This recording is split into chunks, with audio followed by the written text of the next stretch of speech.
Chapter 3 is about functions, and we want to learn about what is a function. It's defined with a domain and a range.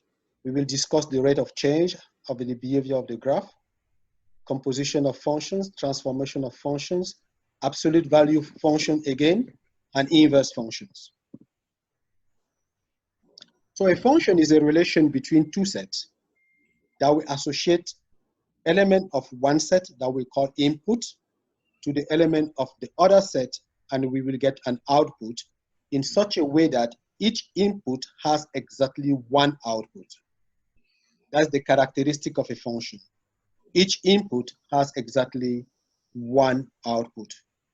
For example, children and their father.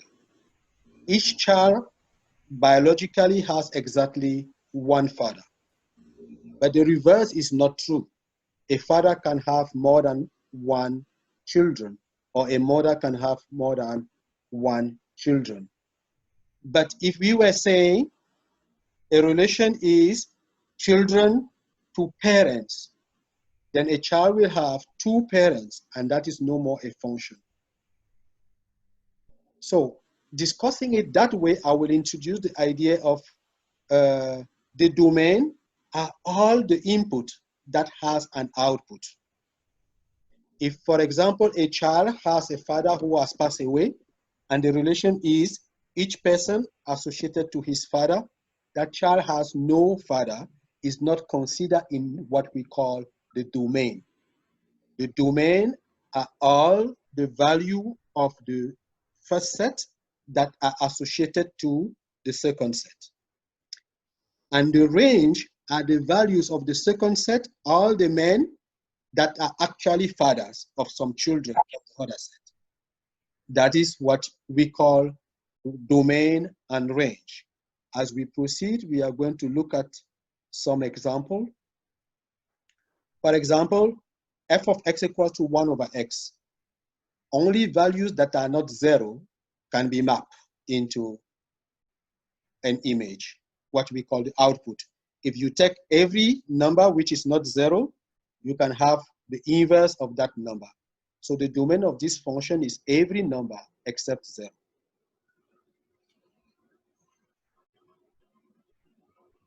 We have other functions here. Most of the time, when we have a polynomial, for example, their domain is all real numbers. We are going to get back to some domain of some functions. So evaluating a function at a point consists of replacing the value of x by the value that is given. For example, if we say at x equals to 2, what is f of 2? Each time we have x, we replace it by 2. Sometimes we can have like any letter A, we can find f of A, we can find f of A plus h, and it's just like using the rule that we learned in chapter 1 to expand and get the actual, simplify to get the actual value of f of A plus h. So this is a transformation that is generally useful in calculus. Finding f of A plus h minus f of A, we just do the algebra from the f of A and f of A plus h that we obtained in the previous slide. Sometimes an equation is expressed in an algebraic form like this one, 2xy minus x squared equals to 3, and you want to express it as a function y equals to f of x. So that means you will solve for y. Like you can see here, 2xy equals to 3 plus x squared. We solve for y, and y equals to 3 plus x squared over 2x. So a function can be given in implicit form, that is this type of algebraic expression, or in explicit form. And you will want to find the expression of the function as f of x equals to. So once we have it this way, we can identify that the domain is every number except 0, because you cannot divide by 0. Sometimes functions are given in tabular form like this one. We will identify, for example, that g of 3 equals to 7 and g of 5 equals to 8. This is definition of a function in tabular form.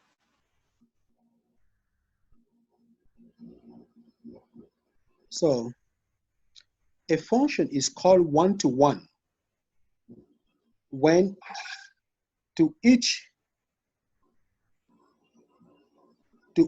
input you get an output that is a function. But if no two different input has the same output, we call that function a one-to-one function. A function is one-to-one if two different inputs don't have the same output. In a relationship, sometimes, for example, if we take children to fathers, and the relation is A is a child of B, we say it's a one-to-one. It is a function, but it's not one-to-one because if you have a sibling, you will have the same father. But if we take the relationship, for example, of marriage, X is the spouse of Y, then you will not have somebody with two different spouses. Actually, in America, we say polygamy is not allowed. So you will not have a man and two different women are claiming him as their husband. That's not one-to-one. That's a one-to-one function. But if polygamy was allowed, even though each woman will have the same husband, a unique husband, but a husband might have two wives, then that will not be one-to-one. That's my way of explaining one-to-one. If you look at this example, the first one is one-to-one, but the second one is not because -1 and 1 has the same image, -2. When it is time to go, don't feel bad, okay? I will continue, and then you can come back for recording. But when I'm talking to somebody, it's different than when I'm saying it alone. So we have some tests to determine if a relation or an algebraic graph, if a graph is a function or a one-to-one function. The vertical line graph helps you to determine if a graph represents a function. If you draw a vertical line on a graph and you do not cross it more than once, then you are dealing with a function. The vertical graph, I don't know whether I have an image here. The horizontal line is used for one-to-one. The vertical is used for definition of function. The horizontal line is used for one-to-one function. So if a horizontal line does not cross the graph more than once, then it is a one-to-one function. Like if we take the graph of a parabola is a function, but it's not one-to-one because if you draw a horizontal line on a parabola, you can cross the parabola at more than once. So a parabola is not a graph of a one-to-one function, but it is a graph of a function. 3.2 domain and range. We are going to learn about the domain and the range as I spoke about it at the beginning of the chapter. So the domain, as I said at the beginning, is the set of input that have an output. The range is the set of output that have an input. So if we take an example, f of x equals to 2x minus 1, every real number will have an output with this transformation. But if we take the function f of x equals to 1 over x, every real number except 0 will have an output. If I take the function f of x equals to square root of x, only non-negative, that is 0 and positive numbers, have square roots. So that is the domain. And whenever you have a function, these conditions has to be met. For example, if you have a rational function, make sure the denominator is not 0. If you have a function expressed as a radical, make sure the expression under the radical cannot be negative. this is an example. We have square root of x squared minus 4. Square root of x squared minus 4, the domain is all values of x, so that x squared minus 4 is greater than or equals to 0. That is, x squared is greater than or equals to 4. We can solve this using the absolute value inequality rule. So x is less than -2 or x is greater than 2. Expressed in interval form is -infinity to -2. Square bracket to mean closing there.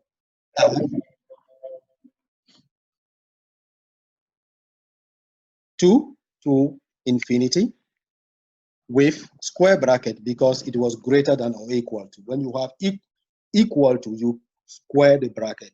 If you don't have equal to, you have parentheses. The second example is 1 over 1 minus x squared. First of all, we do not want the denominator to be 0, so we will not want 1 minus x squared to be 0. That will exclude -1 and 1. Second, we do not want the expression or the radical to be negative. So we want 1 minus x squared to be greater than or equal to 0. Solving this using the absolute value inequality rule, we will have that the values of x that will have an output with this function is between -1 and 1, excluding, not including, excluding -1 and 1. That's the meaning of the parentheses. So the range of a function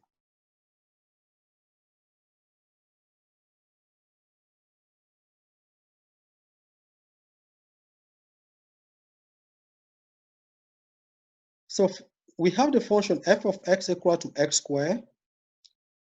The range of this function is all the values that are greater than or equal to 0, because squares of numbers are not negative. If we have the function f of x equals to 1 over x, every real number except 0 can be an output. To check this, just solve the equation 1 over x equals to y, and then you will have, if y is different from 0, x equals to 1 over y.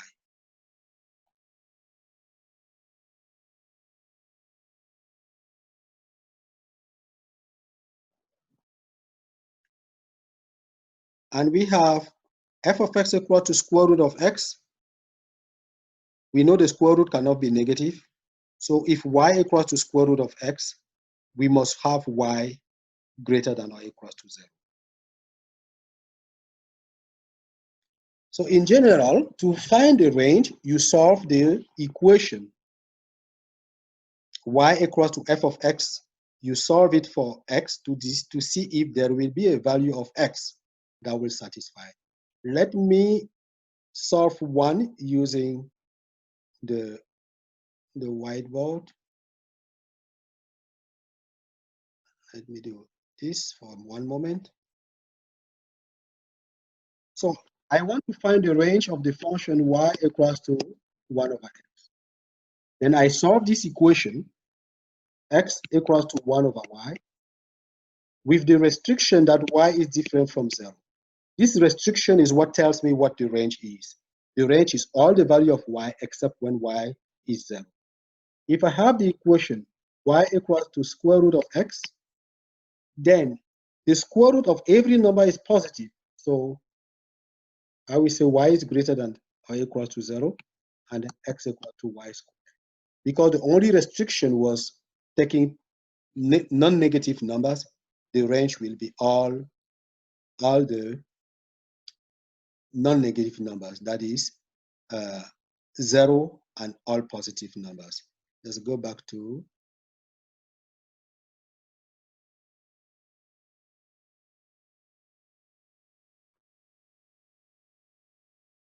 so if we want to find the domain of the range of this cubic function, we can see that the domain is all real numbers because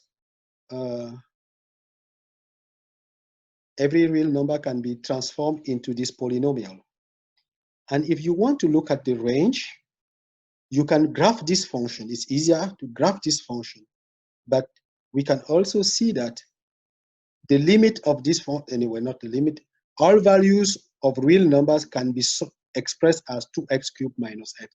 The best way to get the range of this function is to use a graph, and you will see from the graph that all values are output of some real numbers. So if we have the function f of x equals to 2 over x plus 1, then this function is true for all x except negative 1 because it makes the denominator 0. So the domain is negative infinity to minus 1, union minus 1 to infinity. If you graph this function, you will determine that the range of this function is negative infinity to 0, union 0 to infinity, meaning you will not consider 0. Let me go back to our whiteboard screen to solve for f of x equals to 2 over x plus 1.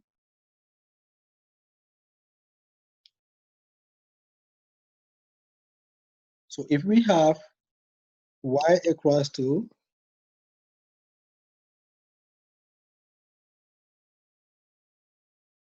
y equals to 2 over x plus 1. 2 over x plus 1. Then to solve for x, we need to divide the left side by y.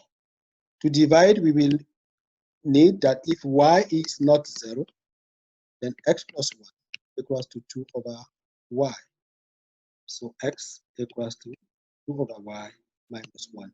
The only condition we put on y is that y is not equal to 0. So that is the condition that makes these values of y to be output of some value of x, is that the value of y should not be 0.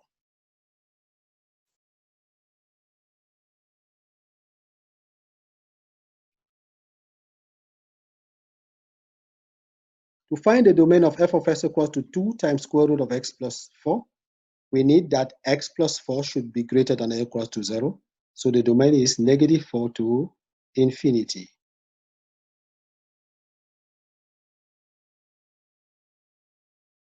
So knowing that this function is an increasing function and the least value is negative 4, f of negative 4 is 0, we can conclude that the range of this function is from 0 to infinity.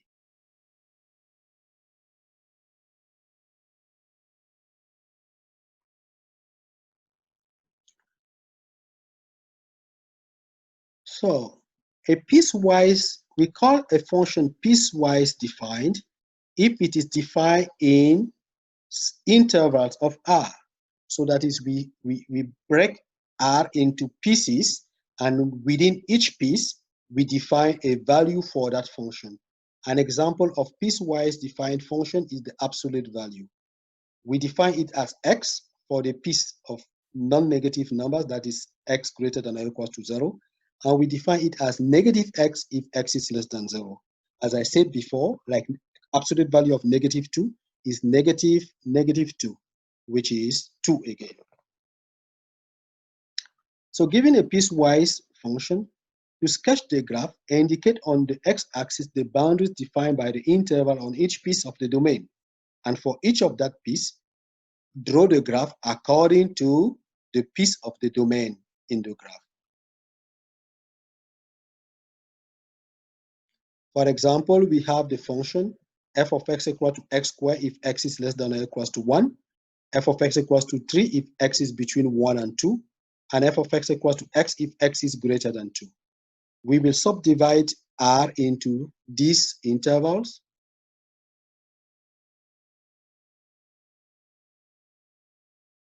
And make the graph. So you can see the graph here. If x is less than 1, we have the square function, 1 and below. Between 1 and 2 is 3. We have a constant function. 2 and above, we have a line. F of x is this, f of x equals to x is this line.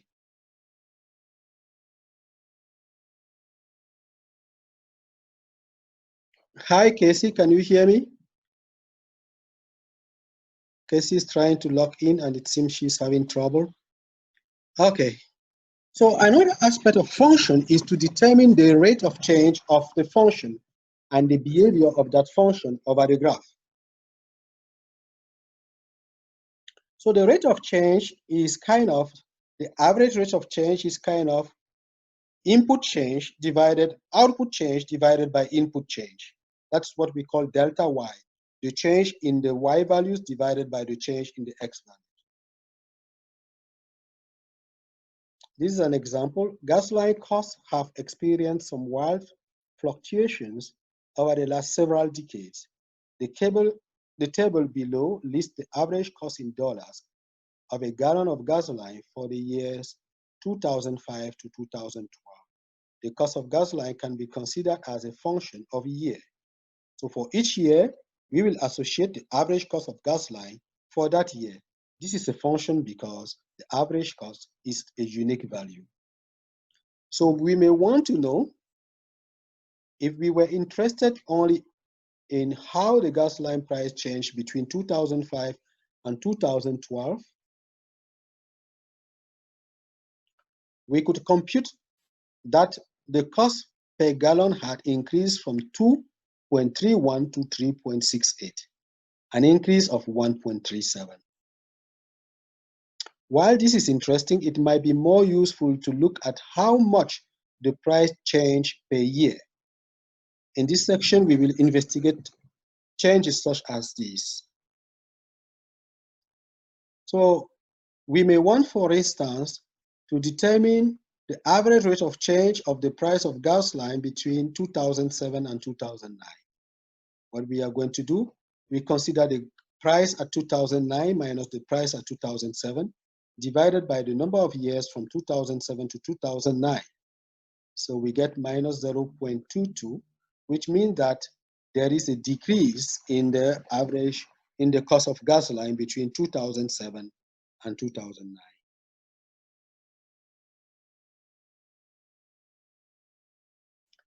So suppose we have a function f of x equal to x squared minus 1 over x on the interval 2 to 4. Find the average rate of change. Here we want the average rate of change between 2 and 4. So we will find f of 2 and f of 4. Then do f of 4 minus f of 2 over 4 minus 2. So the average rate of change between 2 and 4 is 49 over 8.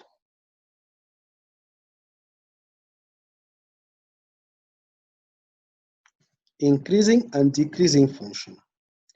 On a given interval I, we may want to know whether the function is increasing or decreasing. A function is said to increase if whenever x is less than y, f of x is also less than f of y. A function decreases if whenever x is less than y, f of x is greater than f of y. So there is a reverse on the inequality from the input to the output. So we have an example of a graph here. This is a graph of a function. And we will realize that until -2, the function is increasing. From -2 to 2, the function is decreasing. And above 2, the function is increasing again.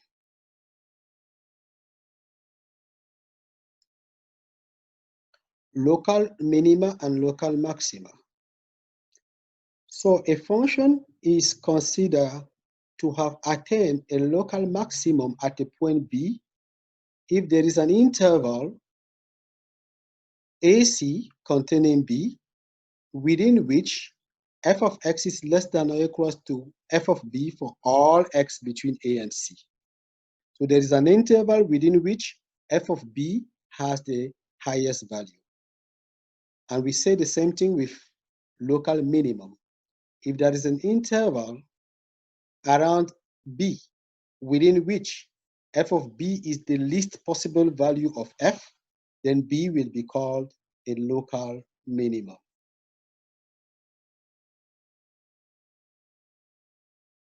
So if we look at this function, we will see that at -1 here, there is a local minimum.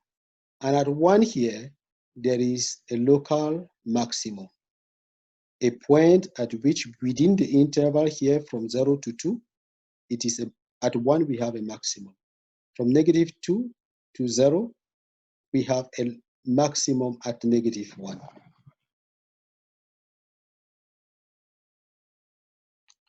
So what do we call absolute minima or absolute maxima? So if there is a point C such that f of c is greater than or equal to f of x for all x in the domain, then C will be called, we will say that the function attained an absolute maximum at C. The same thing for local absolute minimum. If there is a point D at which f of D is less than or equal to f of x for all x in the domain, then f attained a minimum at D. Because it is true for all values of the domain, it is called an absolute minimum. Absolute means it is actually the minimum when you consider the whole domain, or the maximum when you consider the whole domain. If we have a function like this one, these are the possible values of maximum, for example, could be this number and that one. Those are the two possible local maximum. The highest of the local maximum is the absolute maximum. Because they are essentially at the same point, we have the absolute maximum is at 16, attained at -2, 2. And now the minimum, the absolute minimum is attained when x equals to 3.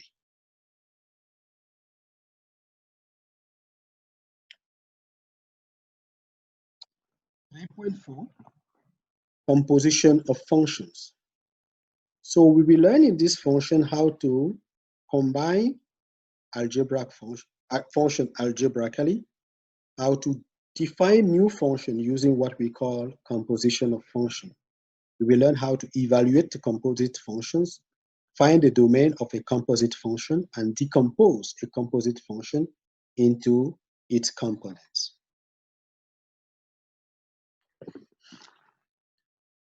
For two functions f and g, we can define the addition of the function, the subtraction of the function, the multiplication, and the division.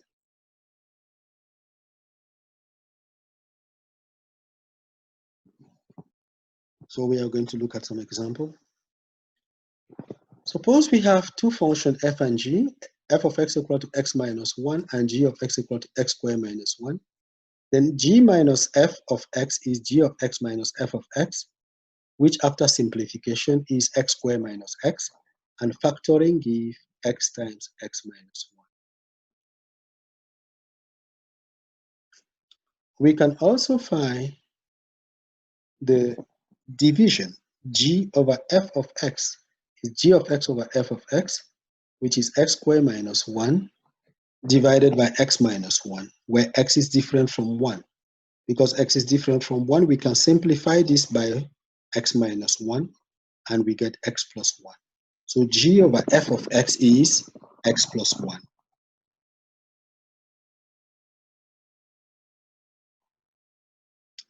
Composition of functions.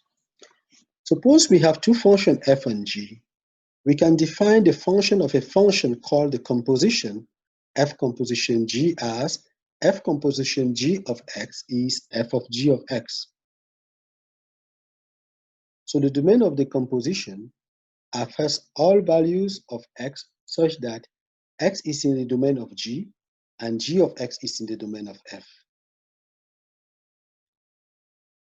So to find the domain of the composite of two functions, start with the domain of x and determine the values of x such that g of x is in the domain of f. So I want you to observe that composition of function is not multiplication of function.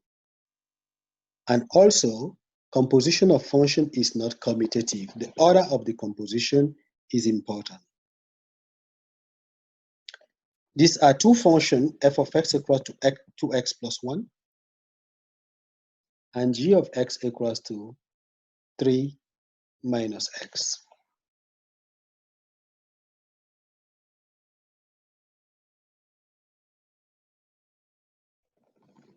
So we have two functions here, f of x equal to 2x plus 1 and g of x equal to 3 minus x. We may want to check if the composition of function is commutative by first doing f composition g, and doing that appropriately, f composition g will give us 7 minus 2x. Then we do g composition f, and it gives us minus 2x plus 2. We can see that for x equals to 0, the two functions are not equal. Two functions are equal if they are equal at all the values of their domain. Two functions are equal if they have the same domain, and at each value of the domain, they have exactly the same value. So we will say that two functions are not equal if we can find a point where they are not having the same value.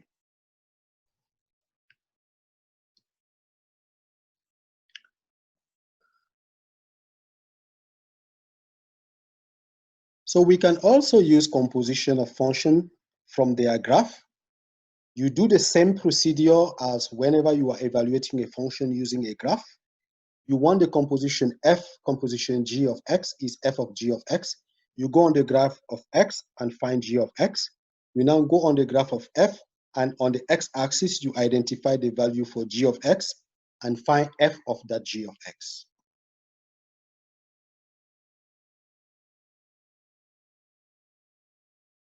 So example, we want to find the domain of the composition of f and g when f of x equal to 5 over x minus 1 and g of x equal to 4 over 3x minus 2. So to find this domain, we are going to first determine the domain of g, which is all real numbers except 2 over 3. Then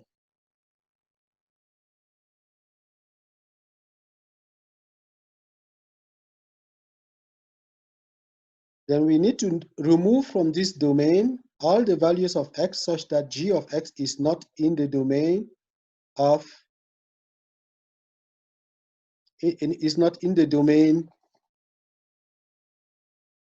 f. So we know here that the domain of f is, let me correct this, the domain of f is all value except 1. So when is g of x equals to 1, we solve the equation 1 equals to 4 over 3x minus 2 to get that x equals to 2. So the value x equals to 2 is not in the domain of the composition. So we will remove 2 over 3 and 2 from R to get the domain of f composition G. So remember, we started with two functions. We determined the both domain for f and g. In the domain of, we obtain the domain of g, and then we assess the values in the domain of g whose image is not in the domain of f. For example, for a value not to be the domain of f, it has to be different from 1. So we take out of the domain of g all the values with image equals to 1, and we had only x equals to 2, which was taken out.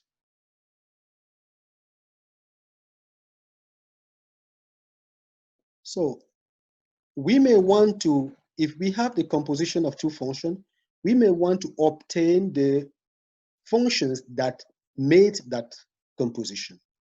For example, if I have a function f of x equal to square root of 5 minus x squared as the composition of two functions, I may want to find g and h so that f of x equal to g composition h.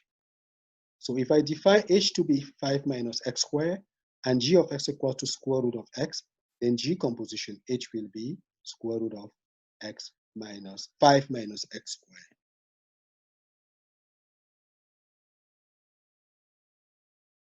(3.5) transformation of functions. We can always adjust a function to obtain another function by doing vertical and horizontal shift, reflection about the x and y axis. We will also define odd and even functions. composition and stretches, compressions and stretches, I meant to say, and combining transformations to get new functions. So we can make a vertical shift, that is shift up and down of the function by adding or subtracting a number from the image of the function. If we have a function f of x, g of x equal to f of x plus k is a vertical shift of f.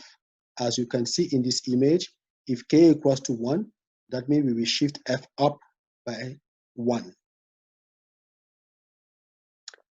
For a horizontal shift, we can either add or subtract a number from x. So we will transform the function, the input value x into x minus h to obtain a horizontal shift. Here we had the function was here. This was f of x.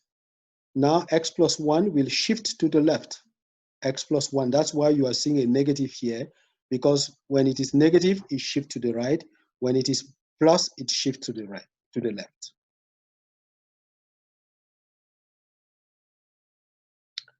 So a reflection of the function f of x is the function g of x equals to minus f of x. And if we want to, this is a reflection, this is a vertical reflection. A horizontal reflection is g of x equal to f of minus x.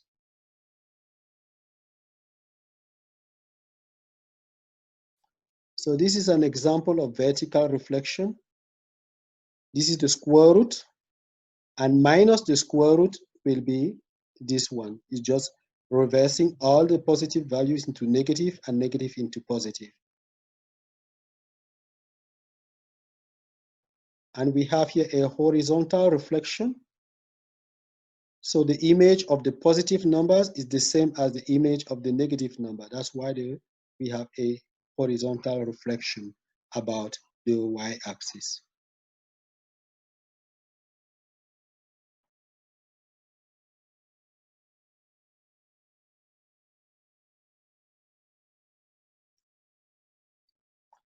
We also have the notion of even and odd functions.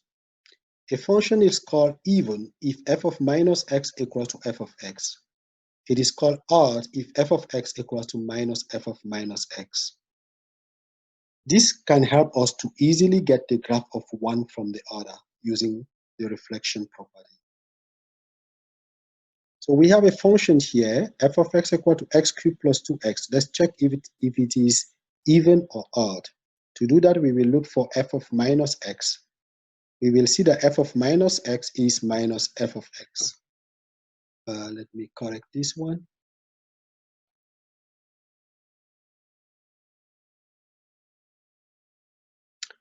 So this does not return us to the original function. So f of minus x is not f of x, so this function is not even.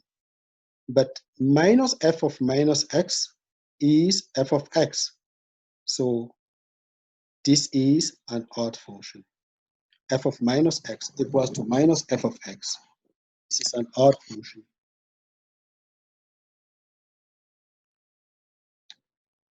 So looking at the graph, we can see here f of x equal to x cubed, that if we do a horizontal shift here,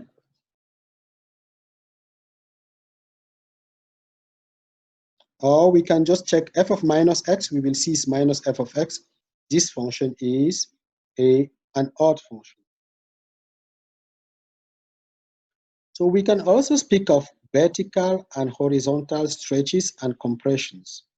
Given a function f of x, a new function g of x equals to a times f of x, where a is a constant, is a vertical stretch or vertical compression of the function f of x. It is called a stretch if a is greater than 1, and it is called a compressed if a is between 0 and 1. If a is negative, there will be a combination of a vertical stretch or compression with a vertical reflection.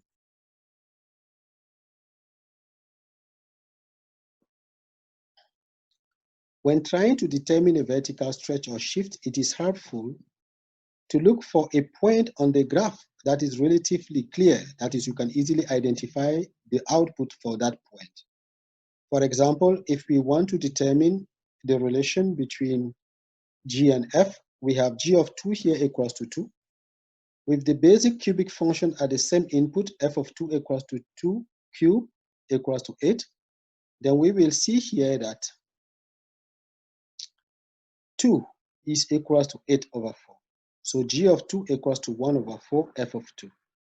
So knowing that this was a compressed, we can now identify a to be 1 over 4.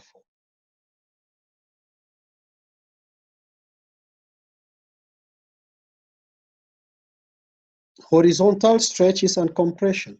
We speak of horizontal stretches if g of x equal to f of bx. It is a compress if b is greater than 1, and it is a stretch if b is between 0 and 1, with a stretch of 1 over b. If b is negative, then there will be a combination of horizontal stretch and compression with a horizontal reflection.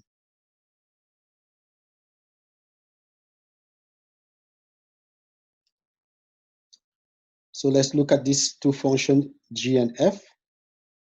So to check how g is related to f, we are going to look at the values. The graph of f of x looks like the graph of g of x looks like the graph of f of x, horizontally compressed, because f of x ends at 6 over 4 and g of x ends at 2 over 4. We are going to use those endpoints. So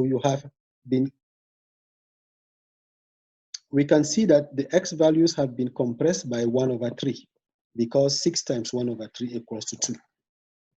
So we might also notice that g of 2 equals to f of 6 and g of 1 equals to f of 3. Either way, we can describe this relationship as g of x equals to f of 3x. This is a horizontal compression by 1 over 3.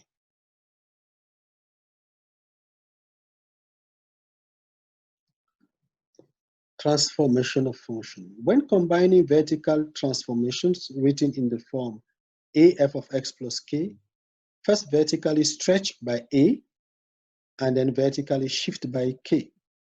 So we can do a lot of combination of stretching vertically or horizontally, compressed or vertically or horizontally, by using a combination of these formulas.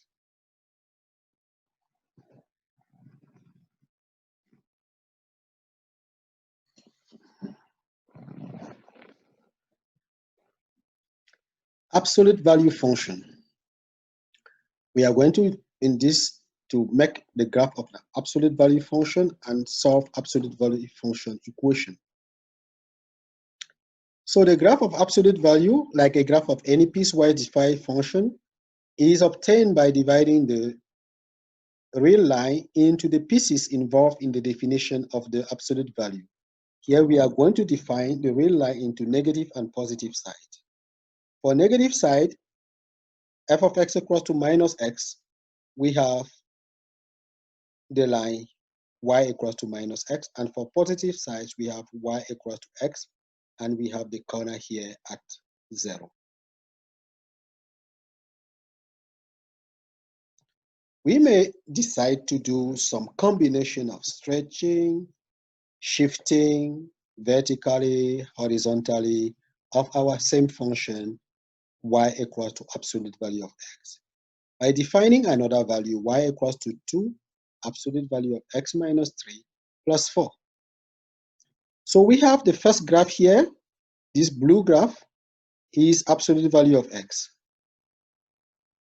So the next thing to do will be to do a horizontal shift. A horizontal shift by x minus 3. So we have y equal to x minus 3.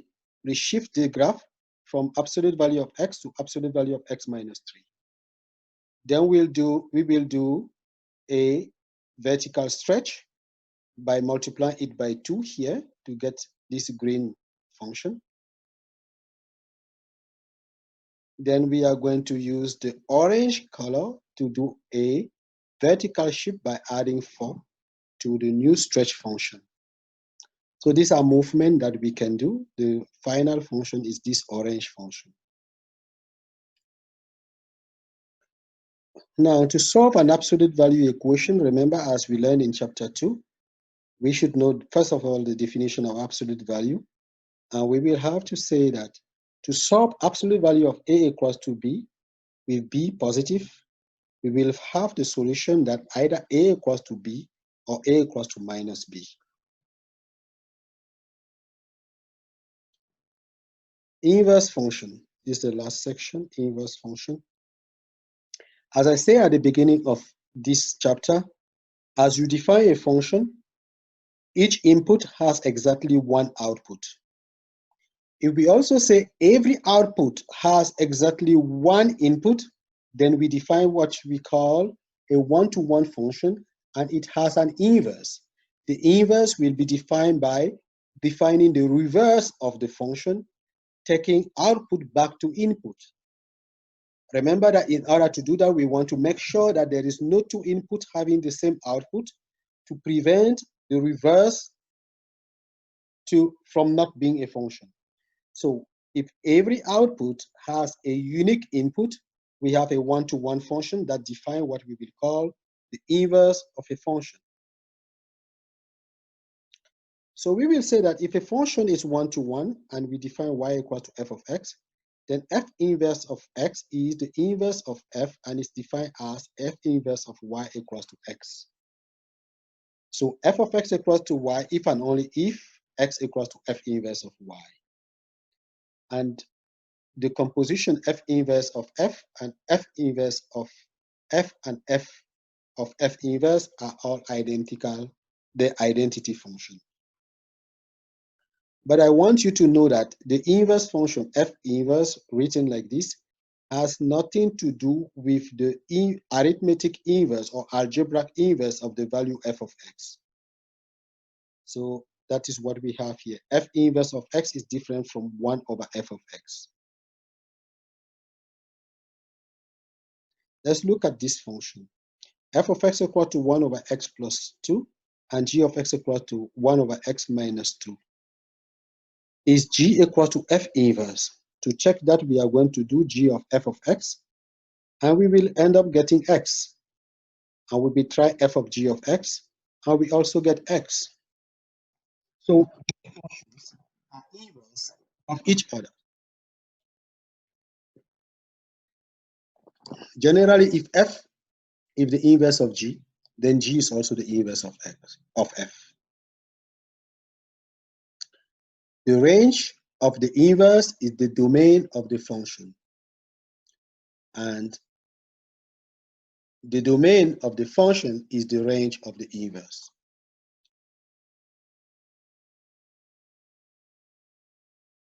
So if we want to find the inverse of a function, we solve y equals to f of x for x, just as we were doing to find the range.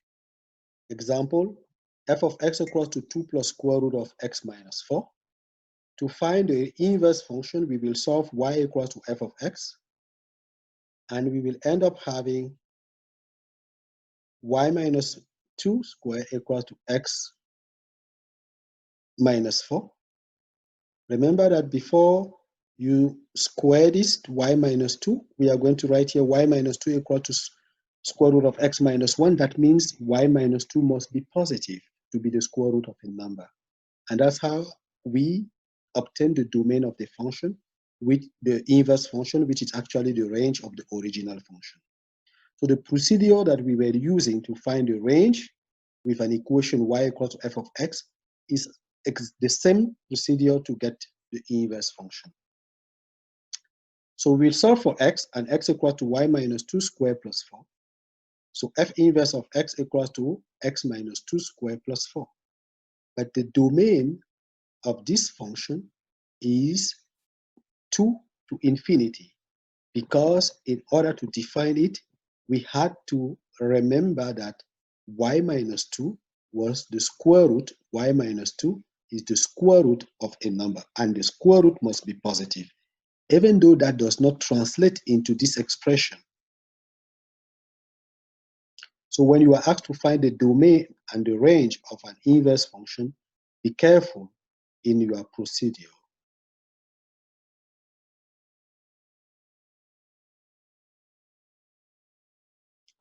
So, as I'm saying, to find the domain and the range of a function is the domain of its inverse.